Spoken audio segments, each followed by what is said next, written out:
in the physics department. I'm also a science teaching fellow. I've been working on the upper division course transformations that the SEI works on in the physics department, mostly on an upper division electricity and magnetism course that Stephanie got started. And more recently, thinking about a classical mechanics and math methods course, which I'm going to talk to you about the beginning of that process today. And you've probably heard about the other upper division course transformations from either Stephanie's Steve or the other Steve at some point.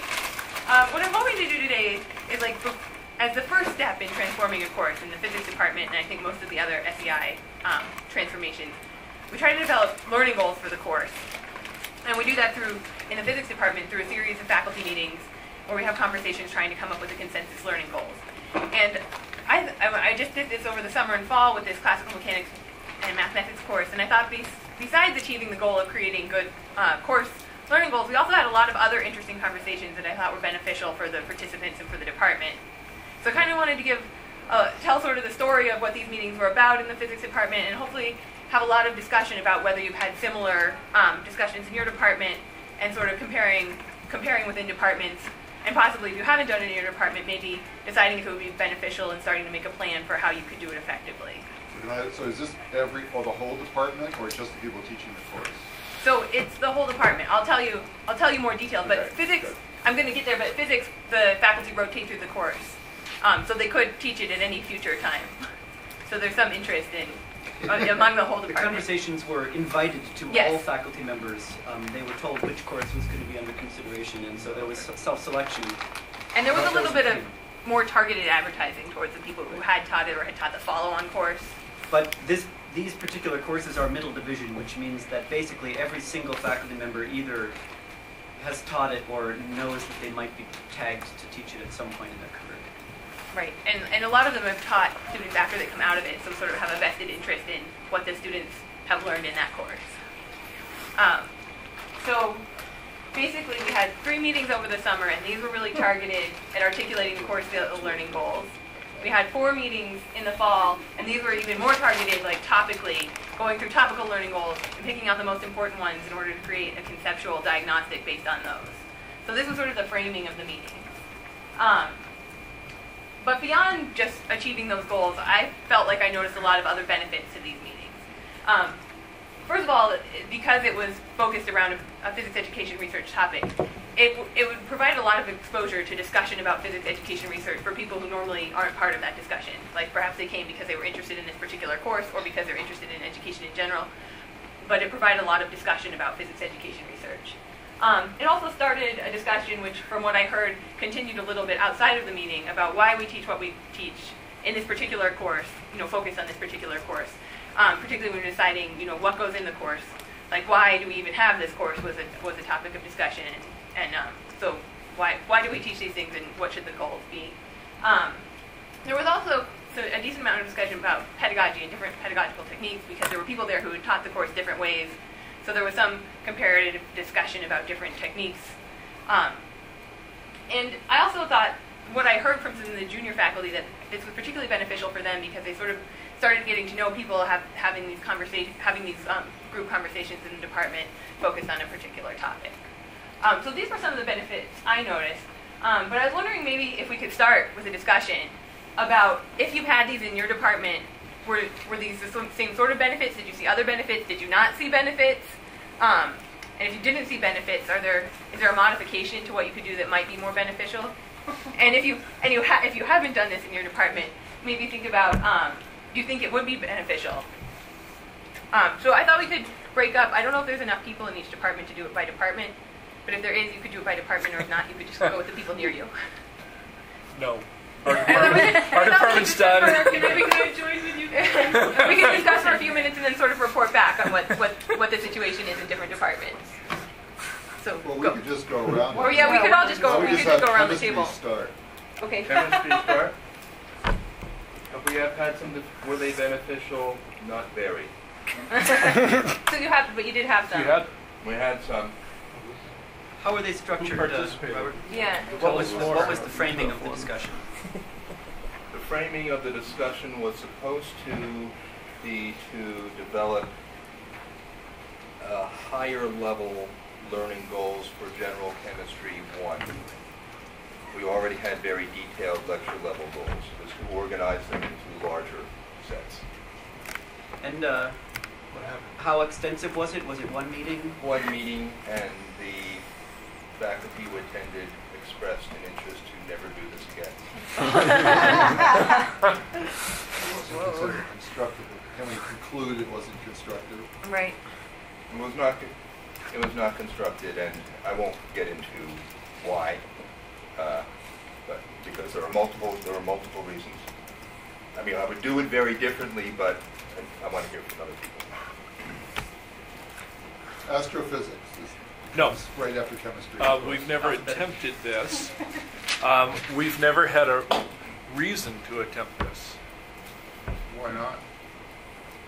You Why? don't care about undergraduate education. Everyone does individually, okay? But we've never had an impetus, never had a strong impetus to do this as a department.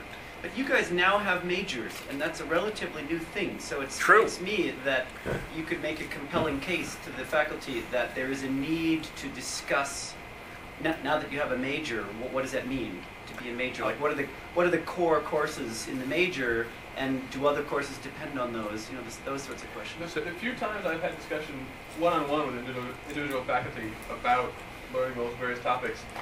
There's a couple topics that cross over into multiple courses. And the opinion I've gotten is, well, I like teaching this topic, so I'm going to teach it when I teach this course. And if someone else doesn't want to teach it and they want to teach it in a different course, they can do that. So do you think that those faculty might like to know whether it gets taught in other courses? I mean, is that interesting to faculty when you teach a Well, senior level class to find out whether To be Black fair, body there's has been taught, you know, at what level and how often? there's been some important, significant movement among the faculty, I'd say, maybe in the last year, maybe in the last 6 months. I think it's having such a big major has sensitized a lot of faculty. Somehow they feel more responsibility to the majors than to the 3,000 non-majors. I don't know why. They do feel individual responsibility, but they know it won't be easy to consolidate what the core goals are. I think what we actually need, and any meeting like this could really use, is a good facilitator. Yes. Facilitators make an enormous difference in a meeting. You know, if the facilitator, especially if they're from outside, they can say, okay, you're off topic now. Let's get back to talking about our core goals.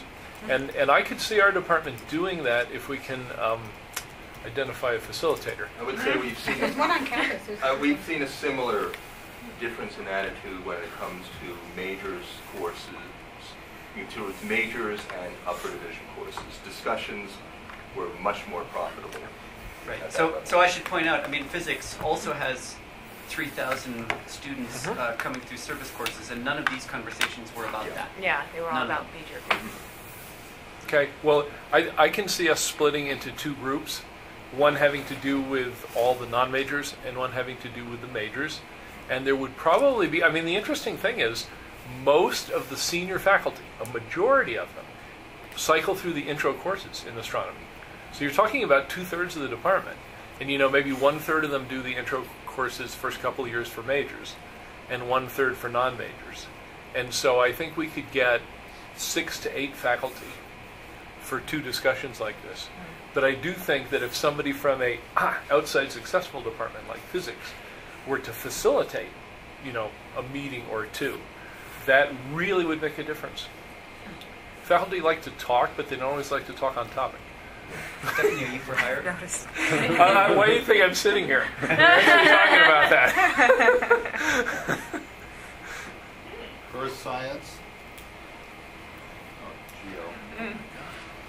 Wait, yeah, there's something Ah, over else. here. Okay. So, I'm in the ATOC department, and the faculty have not had a conversation geared this way, but they do it informally. They talk a lot about what to do with the courses during their faculty meetings. We don't have a major, but we definitely are thinking about what the students need to know. And they're trying to strike a balance between making sure that the professor has autonomy, but at the same time, making sure that the student comes through with that critical thinking skill that we're trying to push onto, well, make sure that an undergraduate student who's a non-science major gets when they leave the leave our class. And there's some faculty that are probably, if they have or haven't, I'm not sure, we might have put a bid in for the SEI, but they really liked the general learning goals that came from Steve and Stephanie. I think somehow they got a hold of it. But anyway, so people, it's on the radar, and a lot of the time the faculty want ideas as to what to do in their classes and like how to help the students learn. So they're not, I think there's an openness, but there's also the, oh my gosh, that's a lot of stuff if you push on too many different techniques, teaching techniques to them. So it's getting there, but. You raised a little red flag with your last couple of words. You talked about techniques, but those aren't the goals. Those are the ways of reaching the goals. So were you trying to talk about both in the same meeting? Like, well, what people? Nobody has ever had, in our department, I've had informal conversations in a meeting about learning goals with a couple professors. Okay. But not, so it's on the radar, but it's not we haven't had a meeting, so we're like you, the answer is no. Have we had a meeting specifically designed towards learning goals creation? I don't think so. Okay. For what it's worth, my past experience, it's very valuable to keep the goals and the strategies for reaching them quite separate. And if a faculty member thinks you're going to tell them how to teach, that's when they become really hostile. Or what to teach. I mean, hostility occurs. Right, but if you the least threatening way you can start that I know of is to talk about just the goals. And every faculty Let's member. keep about reporting about what departments are Okay. doing, not talking about But we can how to do it. talk about that later. More conversation. Thanks.